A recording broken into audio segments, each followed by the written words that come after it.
Hey there friends, Dave Paulides, CanAm Missing Project, a copyrighted edition for our video channel. And we're here with the executive producer, Huck. And she has been a good girl today.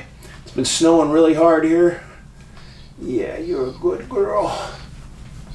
Oh, yeah, scratch it, Dad. Yeah, it's a good girl.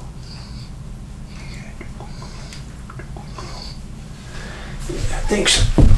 I know, if I do anything wrong, you bark, okay? You should let me know if I'm doing a bad job today. So, we got a very fascinating missing person case for you today. Just one case. It's going to be an in detail case. But, you know, at the beginning of all these videos I talk, and at the end of the videos I talk about kindness. I was going through some old pictures today, and when Ben, my son, was playing hockey in San Jose, he was playing at the highest level you could get, 18 AAAs. We'd gone to tournaments. He'd been recruited by semi-professional teams in Canada. He wanted to go to college. So to maintain your eligibility for college, he knew he wanted to play in NCAA, and he knew he wanted to play in Division I because he wanted a scholarship. And to get that, you have to play in the USHL, United States Hockey League. That's the top tier of amateur hockey in the United States. And he got recruited by a couple different teams. And he ended up going to the Youngstown Phantoms in Youngstown, Ohio. We went out there. It's a beautiful facility. And it's quite a haul to get there from California when I was living there. But I told myself I'm going to get out there, if I have to, every other weekend to see him. I'll drop everything and support my son. And what had happened is that the Youngstown Phantoms organization, which was owned by the Phantom Fireworks Corporation. Yeah, Phantom Fireworks, yeah, sell fireworks. And they would go out and put notices in the community on the newspapers that they needed families to house players. And then their organization would go out and vet the families that the players would stay at in their homes. There's a lot going on there. If the family's really poor, they don't eat well, and the player's not fed well, then he's probably not going to play well. And by the good grace of God,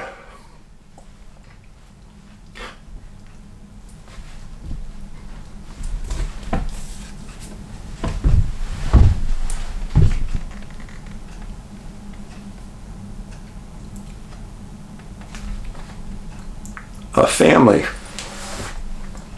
in the area came forward, and they had a couple young kids.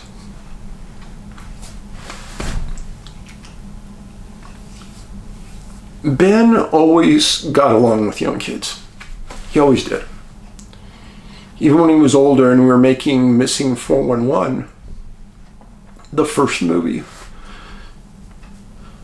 there was a reenactment there where a young boy took part in playing Jared Attadero. And Ben and that boy just got along great. And he worked with that boy, and that boy did an outstanding job in the movie, and it was because of Ben. Well, these kids in this family and Ben got along really well. This family, just stellar individuals. Man owned a business, and they were big supporters of hockey. Well, the family came to Miami, Ohio. After Ben spent 2 years at Youngstown playing with them and staying with the family, Ben went to Miami, Ohio to play for the Redhawks. And that family came down to see Ben. at one of the games.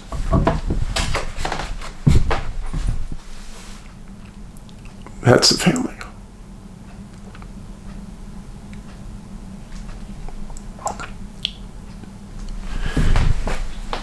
I know they love Ben.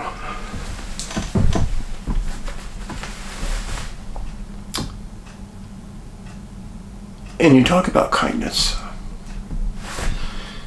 These people knew nothing about really who they were getting. They opened their house, their life, just to help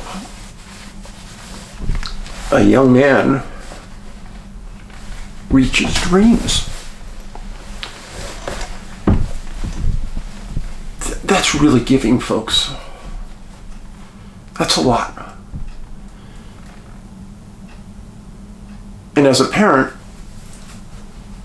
you're always a little concerned about what you're going to let your child step into. Ben wasn't really a child. He was 19 then, 18 when he started living with them. And after a couple of weeks of living there and Ben calling me, and he said, "Dad, it's great. People are super nice. They eat well. They're treating me fantastic." And boy, it took so much load off my mind, I can't even tell you.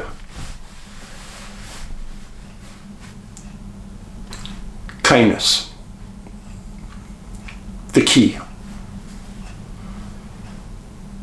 So much good can come out of our lives by being nice and opening our hearts and giving others a chance. So it was a fluke. I was just going through some boxes today, and I came through that picture and I said, my gosh, I'm so indebted to those people.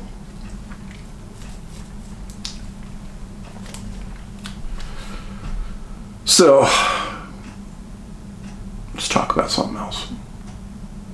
Disappearance of a young lady.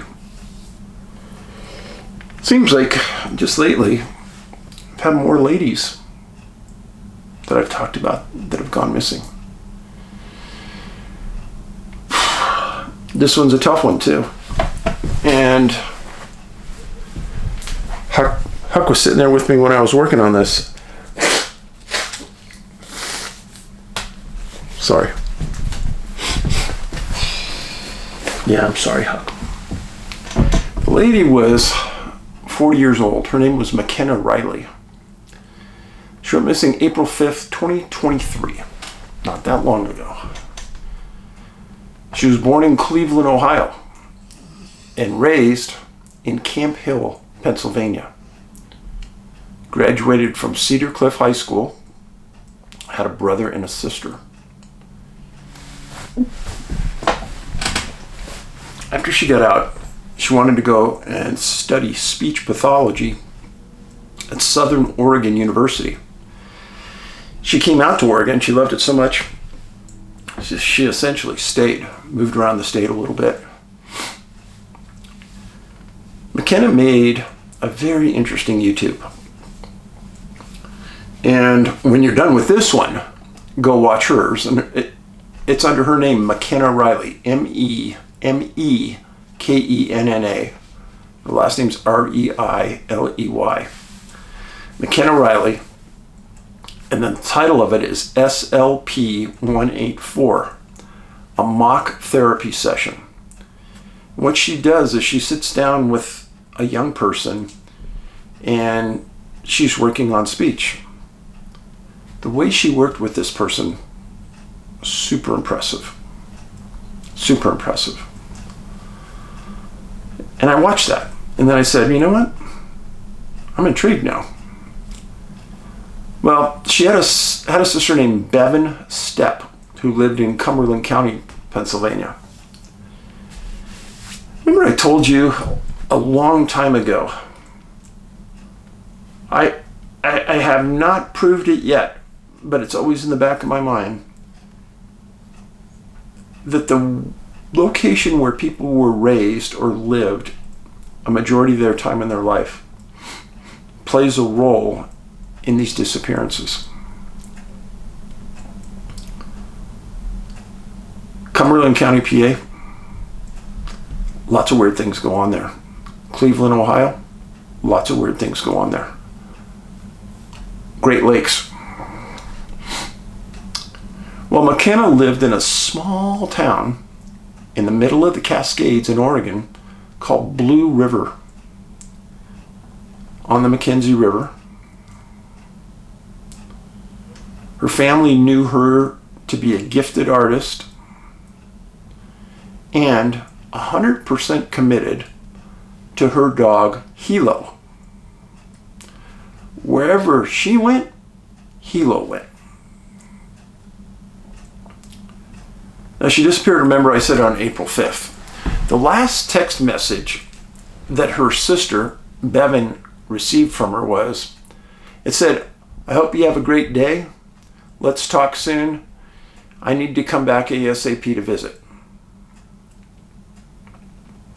Not a lot of context around the message, but it's what it was. This incident starts April 5th, 2023. It starts very strange. McKenna was a speech teacher. She did have an older meaning back months in her life, she did have a boyfriend that she got a temporary court order to stay away from her. Whatever that means, I don't know. It came up in the records and the deputies' talks. But on April 5th, McKenna drove herself to a construction site in that small city where she lived. Now maybe it'll help you if I show you this. This is the Mackenzie River, follows Highway 126. This is the small town of Blue River. West of here, quite a ways, is Eugene, Oregon.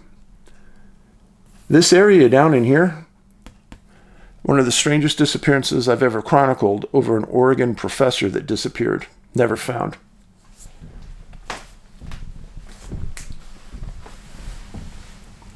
So, McKenna drives herself to this construction site in her town.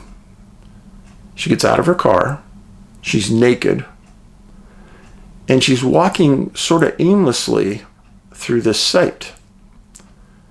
Well, the construction workers call the Lane County Sheriffs because they know something's wrong. Well, 2 deputies get dispatched. Not long after that, they arrive, they see McKenna, and they give her something to wear, and they start to question her. Now, when deputies are questioning somebody like this, simultaneously you're looking for multiple things. First of all, your eyes, your pupils, will tell police what you're under the influence of. As an example, if it's at nighttime and your pupils are really small, the first thing I always thought about was heroin. Under the influence of heroin. Could be fentanyl. Could be something opiate related. Pupils are real dilated. Could be a lot of things. Coke, meth, barbiturates. There's a lot of things that cause your pupils to dilate. But as they're talking to her, this is what's going through their mind. Obviously, something's wrong. Nobody walks around in the daytime around a construction site of men naked.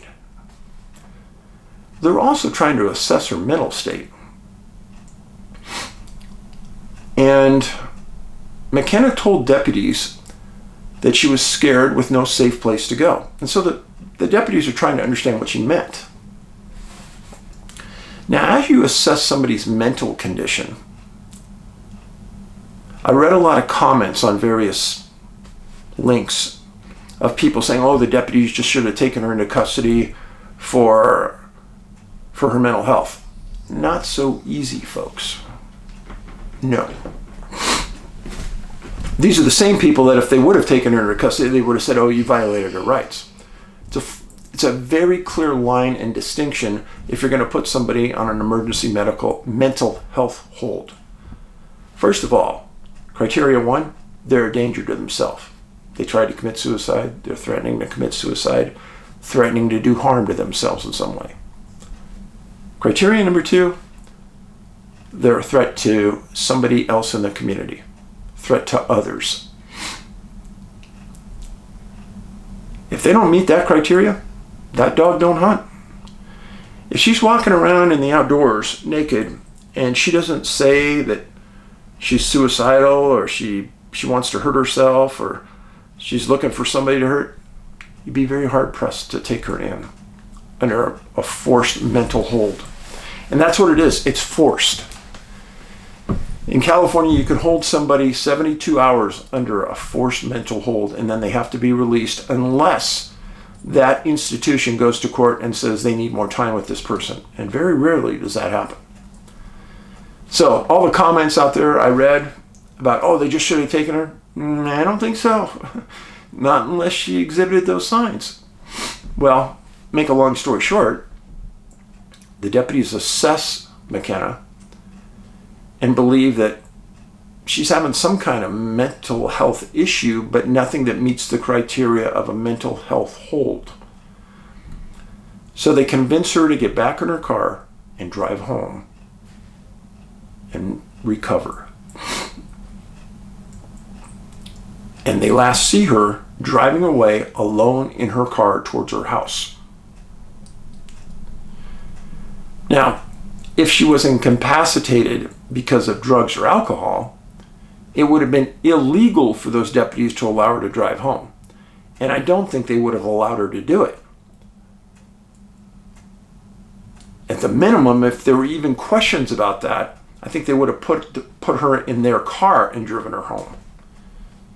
But that wasn't the assessment.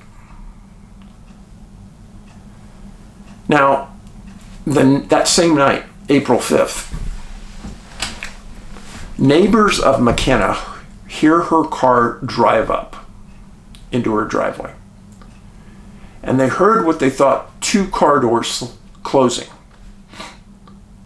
They never see her or anybody in the car. April 6th, the following day, some friends of McKenna try to get a hold of her. Her family tries to get a hold of her. Nobody can get a hold of her. Eventually, somebody in the neighborhood, a friend, calls the Lane County deputies to respond to her home to do a welfare check. See if she is home. And if not, let's find her. So the deputies get there and they decide that they're going to get inside the house. And what they find is pretty strange. Again, McKenna, 40 years old, speech teacher. So her car's in the driveway, and her constant companion, Hilo, was inside the house. Also in the house were new groceries that she had bought the previous night. So when she came in from her car, she brought groceries in. So possibly the second door hearing closed is she had groceries in the back seat of her car. Opened the door, got the groceries out, and that would account for 2 car doors slamming or closing. Deputies also found her wallet, her purse, her phone, and her car keys. They searched the house multiple times. She was not home. They contacted McKenna's family, and eventually her brother and her sister decided to fly out. Out of character, completely makes no sense, but something happened on the 5th. Nothing that they found in the house made any sense. She didn't go anywhere without Hilo. Now, subsequent to what they didn't find her, Lane County deputies, along with friends and family, searched her home, searched her backyard at least 3 times, And then they set up a massive search where they brought in canine units, drones, 4x4s, ground pounders, and they worked the area behind her house in the woods. And there was a lot of woods back there. And in the woods behind her home, how far behind was it said, they find a bag with McKenna's clothes. What? What's that about? Now, it was never explained if those were the clothes she was wearing when she left the house. Did she take them off and put them in the bag, or these extra clothes? It was never made clear. So they kept searching, they didn't find anything else. Lane County deputies gave occasional updates. Her sister, Bevan, came out with her brother multiple times. And then the family, after weeks not hearing anything, they posted a $20,000 reward. Now, 4 months after McKenna vanished, August 12th, 2023, 2 kayakers were on the Blue River Reservoir about a mile the way the crow flies from McKenna's home. As they're kayaking along, they think they see a body in the water. So they call Lane County deputies, they respond, and they recover a female's body. Here's Blue River, here's the reservoir. Blue River, reservoir. Distance, walking a straight line, about a mile. Through pretty thick woods.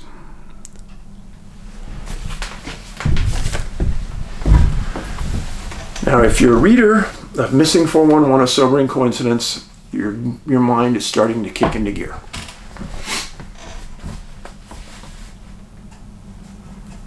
So her body, a body of a female, is taken out of the water on the 12th. On the 14th, the state medical examiner for the state of Oregon IDs the body as McKenna's. And they list the cause of death as freshwater drowning. And they stated that there was no foul play involved.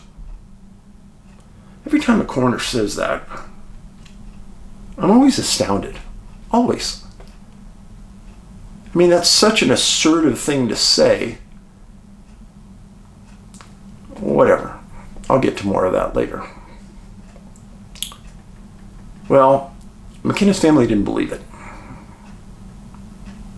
As would any family. I mean, why would your family member leave their best friend behind at home, take off, have their clothes behind in the woods, and then why would you jump in the water? Everything in your body would fight to stay afloat. More of that later. The coroner's report said there was some damage to the body caused by turtles. That's interesting. They never said what it was. That's all that it said in the press. Well, McKenna's family had a little bit of money, and they paid for a second autopsy. If you know anybody that's going through exactly something similar to this, you get a second autopsy if you can afford it. Well, they also hired a private investigator. The private investigator contacted state fish and game biologists in Oregon and showed them what the coroner wrote about this damage at Blue River Reservoir. And the biologist said, well, that's interesting because there are no turtles in that reservoir. Uh-oh. Uh-oh. Retraction time. But I never heard any retraction coming or said. Now let's go through this. The coroner on the second autopsy said the lungs were not as saturated or congested as you'd expect to see in a drowning. It's a nice way of saying I don't see how a drowning happened in this instance. Remember, local reports for local consumptions. I've told you this before. New York PD came up with that. Specific detective, Gannon, smart man. Now, Lane County had to believe what the coroner said. This is just common drowning. But friends, you can't be an idiot here. You have to ask yourself, how did McKenna get in the water? Oh yeah, Dave, that's kind of important, isn't it? Yeah. So did she walk through the woods to the reservoir? Was she originally headed that way when she walked out of her house? What was the triggering mechanism for her paranoia that day at the construction yard? I always go back to these X-Files.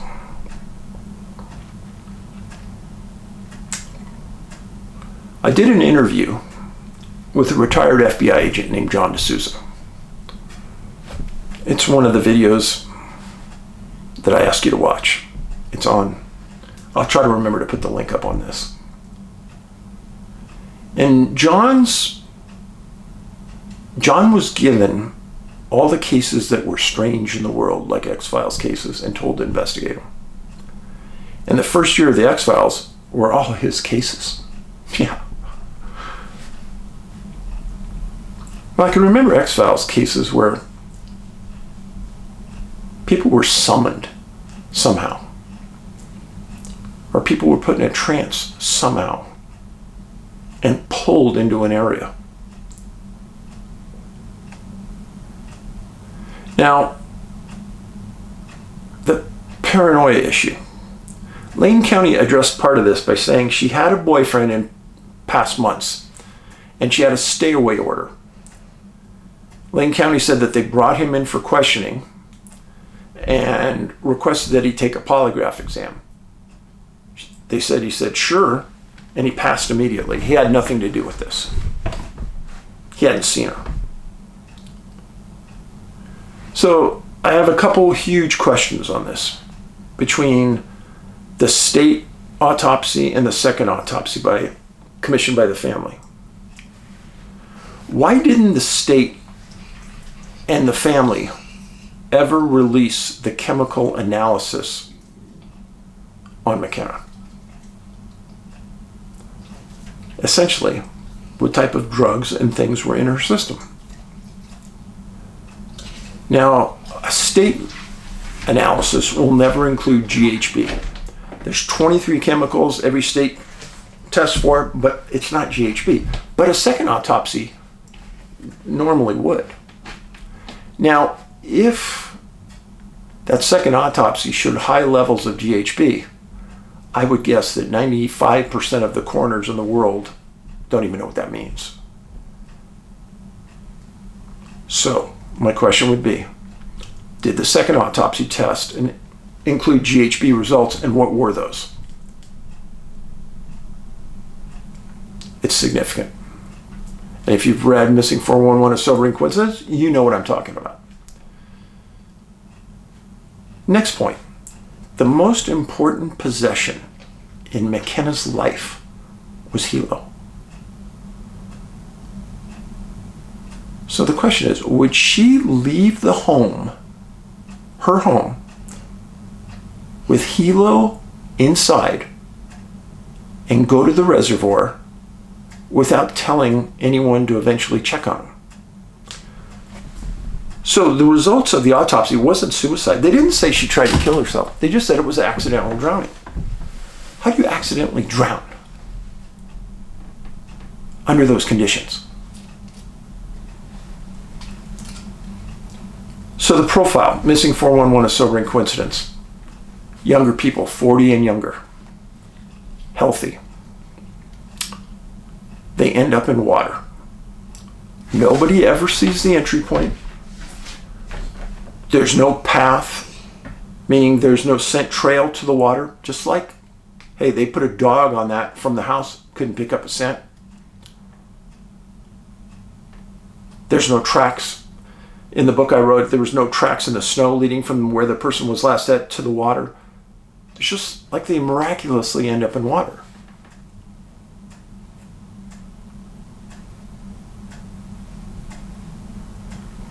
There's no rational reason for her to be around that reservoir. None. There's always questions surrounding the drowning verdict in these cases, always, and the second autopsy proves it. What was the damage done to the body supposedly by turtles? That was never explained. What did the second autopsy say? And the real important one to me, how long was that body in the water? Coroners know. Also, what were those contents of her stomach? Had she eaten just recently? If there's no scent trail coming from the house to the reservoir, how did she get there? She didn't take her car. Was she dropped in? I don't know. It's a very confusing case. I understand why her family is upset. I wouldn't be upset at Lane County. I think they did everything they could. I'd be upset at the circumstances because something's not right. Friends, thank you for being here. Please make sure you're subscribed. You can follow me on Twitter. People have been asking a lot about the UFO reports and the two people that died up in Washington looking for Bigfoot. Those conversations and links have hundreds of comments on my Twitter account, or X. Now it's the X, my X account. You can follow me at David Paulides, Paulides, at CanAm Missing, like Canadian American, at CanAm, Canadian American Missing. Hope to see you there. I greatly appreciate you more than you'll ever know. Be safe, be kind. Kindness is free. Paulides out.